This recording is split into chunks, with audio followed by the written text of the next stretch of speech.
Lil Nas X has put out a song, but more importantly, he has had a collaboration with Mischief with putting out the Satan Shoe. I mean, what's not to hate about this thing? Inverted cross, pentagram, and yes, it does have a drop of human blood in the soul. And I wanted to make a video about this. Unfortunately, what I found, well, it says more about me and Christianity in itself.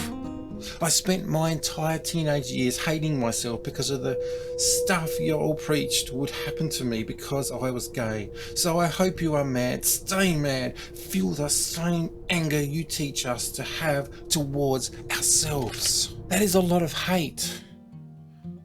Where did this hate come from? Other Christians.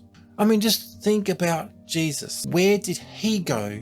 He was found with the sinners themselves. Did he judge them? He sat down with them and ate. He talked with them. Now, I saw this with a pastor. She was sitting down with some atheists and people that didn't have her religion. They basically sat down and had a chat. And a lot of the comments were, I am atheist, but I would love to sit down with this woman. That is how we should be. That's how Jesus was.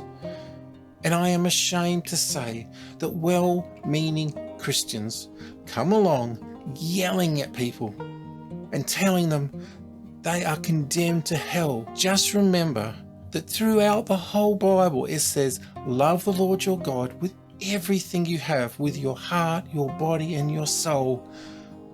And love others as you would love yourself. That's it. And if you see a brother or sister or anyone else, sit with them, talk with them, have a chat, get a pizza, get a coffee, whatever. Don't yell at them. Don't tell them they're going to hell, because they could turn around and say the same to you. If I was to sit down with Lil Nas X, even though that's never going to happen. But if I was, I would just say that God, the creator of everything, knows your name. Go do something awesome for God, and I'll catch you in the next one.